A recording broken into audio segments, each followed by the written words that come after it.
अब guys I hope you are doing well. I am माज।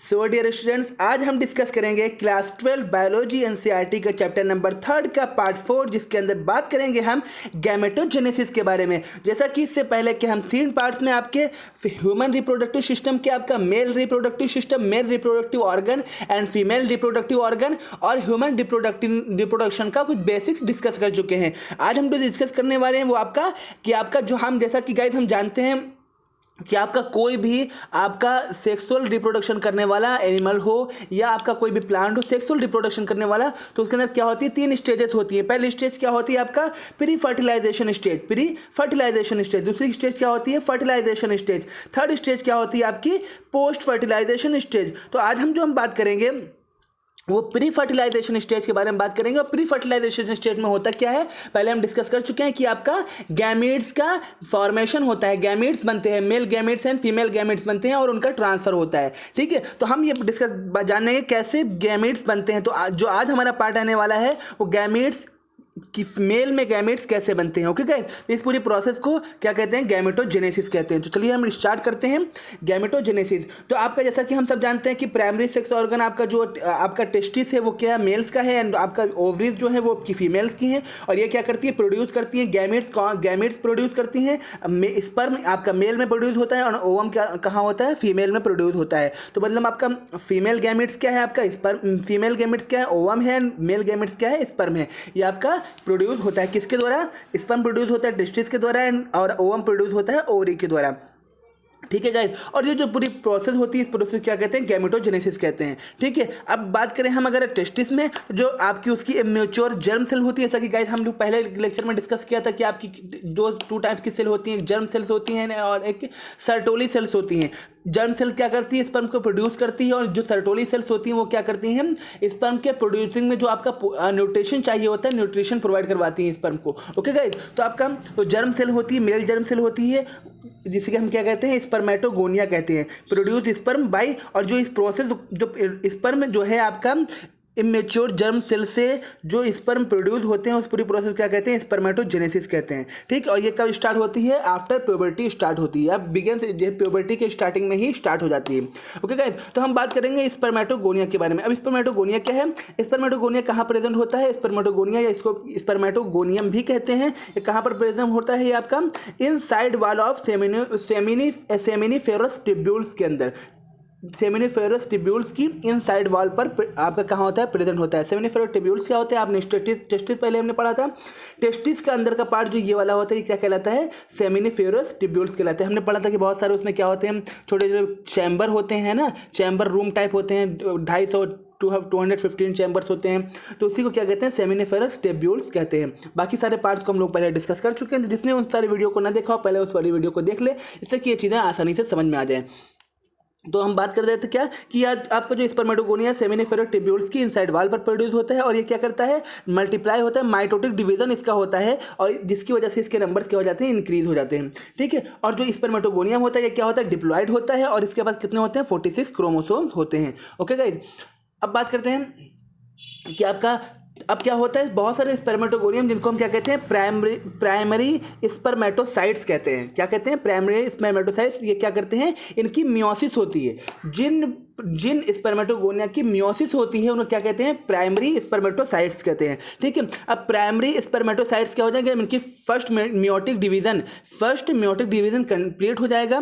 ठीक है, और ये क्या कर लेंगे आपका 2 इक्वल हैप्लॉइड सेल्स में ब्रेक हो जाएंगे। तो उन जो आपके जो चीज़ बनेगा, जो 2 इक्वल हैप्लॉइड सेल्स बनेंगे, उन हैप्लॉइड सेल्स को क्या कहते हैं, सेकेंडरी स्पर्मेटोसाइट्स कहते हैं। तो ओके गाइस, जैसे कि आपका देखिए क्या था, आपका क्या था, डिप्लॉयड था। जब डिप्लॉयड क्या हो जाएगा, ब्रेक हो जाएगा, डिप्लॉयड क्या हो जाएगा, डिवीजन हो जाएगा, तो क्या बन जाएंगे, हैप्लॉयड बन जाएंगे। ठीक है, उनका 46 क्रोमोसोम था, इनका कितने क्रोमोसोम रहेंगे, 23 क्रोमोसोम रहेंगे। ठीक है गाइस, तो इस इनको क्या कहते हैं, जो आपके हैप्लॉयड जो बनते हैं, जो आपके पूरे होते हैं, उनको क्या कह रहे थे, स्पर्मेटोगोनिया कह रहे थे। उनको क्या हो गया, इनका डिवीजन हो गया, वो क्या बन गए, आपके सेकेंडरी स्पर्मेटोसाइट्स बन गए। ठीक है, अब इनके पास क्या रहेगा, ओनली 23 क्रोमोसोम रहेंगे।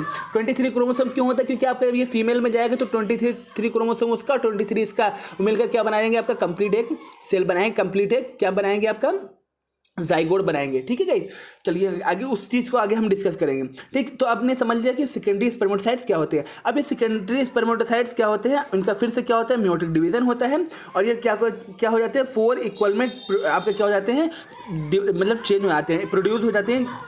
सेकेंडरी स्पर्मेटोसाइट्स का क्या होगा, मेयोटिक डिवीजन होगा और प्रोड्यूस हो जाएंगे 4 इक्वल पार्ट्स में, 4 इक्वल हिप्लॉइड पार्ट्स में। तो जो 4 इक्वल हिप्लॉइड पार्ट्स में जो प्रोड्यूस हो जाते हैं, बन जाते हैं, उनको क्या कहते हैं, स्पर्मेटिड्स कहते हैं। स्पर्मेटिड्स कहते हैं उनको। ठीक है गाइस, और यही स्पर्मेटिड्स क्या हो जाएंगे, ट्रांसफर हो जाएंगे स्पर्मेटोजोआ यानी कि स्पर्म में ट्रांसफर हो जाएंगे, और इस पूरी प्रोसेस की क्या कहेंगे, स्पर्मियोजेनेसिस कहेंगे। क्या कहेंगे गाइस, स्पर्मियोजेनेसिस कहेंगे। ओके गाइस, चलिए आगे स्टार्ट करते हैं, आगे चलते हैं। तो आपका आफ्टर स्पर्मेटोजेनेसिस क्या होता है, स्पर्म हेड्स बिकम एम्बेड हो जाते हैं इन द सर्टोरी सेल्स में। आफ्टर स्पर्मियोजेनेसिस क्या होता है, जो स्पर्म हेड्स होते हैं वो एम्बेड हो जाते हैं किसमें, सर्टोरी सेल्स में। क्यों हो जाते हैं, क्योंकि उनसे उनको न्यूट्रिशन मिल सके। क्या मिल सके, न्यूट्रिशन। और गाइस अभी थोड़ा यहाँ पर आवाज़ हो रही थी बच्चों की वजह से, बच्चे बाहर कुछ थोड़ा शोर कर रहे थे, इसकी वजह से अगर डिस्टर्ब हो उसके लिए सॉरी। ओके गाइस, चलिए हम क्या समझ रहे थे कि जो स्पर्मियोजेनेसिस है, आफ्टर स्पर्मोजेनेसिस जो स्पर्म होता है वो क्या हो जाता है, एम्बेड हो जाता है, नहीं उसकी लग जाता है किससे, जैसे कि मान लीजिए ये आपका सर्टोरी सेल से तो स्पर्म क्या हो जाएगा, इसमें ऐसे लग जाएगा। क्यों लग जाएगा, क्योंकि ये सर्टोरी सेल्स क्या करवाएंगे, इसको न्यूट्रिशन प्रोवाइड करवाएंगे। ओके गाइस, अब उसके बाद क्या होगा, उसके बाद क्या हो जाएगा, ये जो आपका स्पर्म कंप्लीट हो गया। अब ये स्पर्म कहाँ से निकलेगा, सेमिनिफेरस ट्यूब्यूल से बाहर निकलेगा।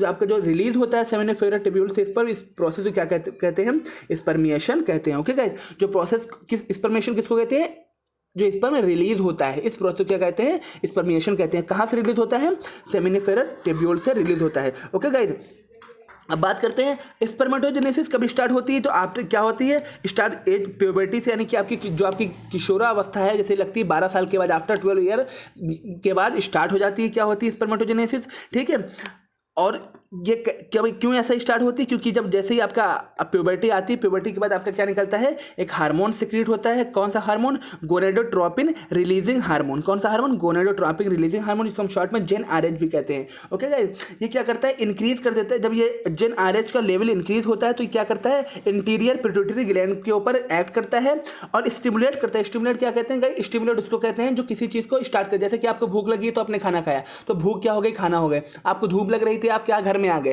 तो धूप क्या हो गई, स्टिमुलेशन हो गया, स्टिमुलेट्स हो गया।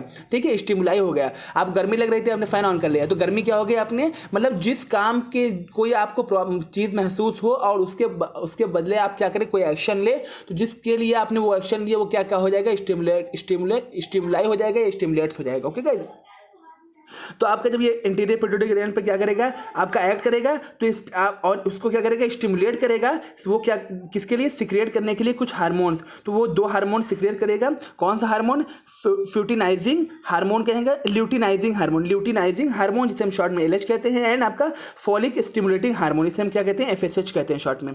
अब इन दोनों का काम क्या है गाइस, आपका जो LH होता है, ल्यूटिनाइजिंग हार्मोन होता है, ये ऐड करता है लीडिंग सेल्स पे। लीडिंग सेल हम लोग पहले डिस्कस कर चुके हैं, है ना, ऐड करता है लीडिंग सेल पे और स्टिमुलेट करता है सिंथेसिस एंड सिक्रेट करने के लिए एंड्रोजन्स को। जैसा कि हम जानते हैं एंड्रोजन्स आपका क्या होते हैं, मेल सेक्स हार्मोन होता है। इसी की यही आपका टर्न करता है, ऑन करता है, आपका एंड्रोजन से क्या करता है, अपना आपकी जो पूरी प्रोसेस होती है स्पर्मेटोजेनेसिस को, उसको कंप्लीट करवाता है। ओके गाइस, जब तक एंड्रोजन नहीं निकलेगा स्पर्मेटोजेनेसिस की प्रोसेस कंप्लीट नहीं हो सकती। और जो FSH होता है ये सर्टोरी सेल्स के अटैक करता है, सर्टोरी सेल्स के ऊपर एक्ट करता है और आपका स्टिमुलेट करता है सिक्रेशन करने के लिए बहुत सारे फैक्टर्स जो आपकी स्पर्मियोजेनेसिस के लिए हेल्प करते हैं। ठीक है, ये स्पर्मेटोजेनेसिस के लिए हेल्प करता है, ये स्पर्मियोजेनेसिस के लिए हेल्प करता है। तो आई होप गाइस आपको लेक्चर समझ में आया होगा। फिर कोई कंफ्यूजन हो या तो आप लेक्चर कमेंट बॉक्स में, मैसेज बॉक्स में बता सकते हैं। Thanks for watching.